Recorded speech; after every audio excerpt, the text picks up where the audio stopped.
লালমনিরহাটের আদিতমারি উপজেলার মহিষখোঁচা ইউনিয়নের স্পারবাদ এলাকায় তিস্তা নদীর চরে গড়ে উঠেছে সূর্যমুখীর এক মনোমুগ্ধকর বাগান। ৩ বিঘা জমিতে সূর্যমুখী ফুল চাষ করে এলাকায় সাড়া ফেলেছেন কৃষক আবু বকর সিদ্দিক। সূর্যমুখীর হলুদ আভায় ভরে উঠেছে তিস্তার চর। প্রতিদিন জেলার বিভিন্ন প্রান্ত থেকে দর্শনার্থীরা ভিড় জমাচ্ছে এ বাগানে। হ্যাঁ, এখানে আমার বোনের বাসা। আর এখানে যখন শুনছি যে চরে তিস্তার চরে সূর্যমুখীর বাগানটা আর কি হয়েছে, তখন আমরা ভাবলাম তো দেখে আসি। কারণ এখানে শুনেছি যে তামাক চাষ হয়, ধান চাষ হয়, আর অনেক সময় নদী ভাঙনে এখানে অনেক ক্ষতিগ্রস্ত হয়। আর এখন যদি বর্তমানে সূর্যমুখীর এই চাষটা করে এটা যদি এখান থেকে লাভবান হয়, তাহলে দেশের অনেক উন্নতি হবে, অনেক চাহিদা পূরণ হবে। অন্তত সূর্যমুখী তেল খেলে ডায়াবেটিসের সমস্যাটা অনেকটা নিয়ন্ত্রণে থাকে, এটা আমরা জানি। আর অনেক সুন্দর জায়গা, অসাধারণ চারিপাশ অনেক সুন্দর লাগতেছে। অনেক মানুষ এখানে আসছে। বিশেষ করে স্কুল কলেজের শিক্ষার্থী, প্রেমিক প্রেমিকা ও পরিবার নিয়ে ঘুরতে আসা মানুষের উপস্থিতি চোখে পড়ার মতো।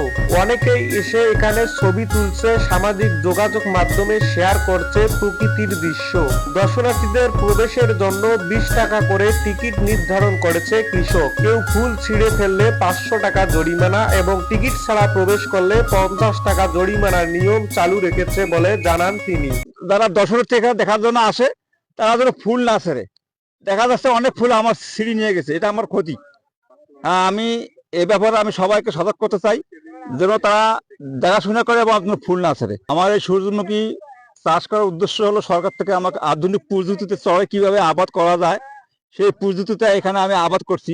এখানে সরকার থেকে সার, কীটনাশক, ওষুধ সব আমাকে দিয়ে দিতেছে। আমি শুধু চাষ করি, পানি দেই, এইটা। আর এখানে তারা যে সমস্ত বীজ হবে, এই বীজ থেকেই তেল হবে। তারা বীজ কিনবে, তারা এখান থেকে আমার কাছ থেকে বীজ ক্রয় করে নিয়ে যাবে। আমি আশাবাদী ইনশাল্লাহ। গতবার যারা আবাদ করছিলাম, গতবার এবার মানে ফলনটা ভালো হওয়ার জন্য ইনশাল্লাহ আশা রাখি। তিনি আরো জানান, চরের জমিতে তামাকের বিকল্প ফসল হিসেবে সূর্যমুখী চাষ লাভজনক হওয়ায় ভবিষ্যতে আবাদ বাড়ানোর পরিকল্পনা রয়েছে।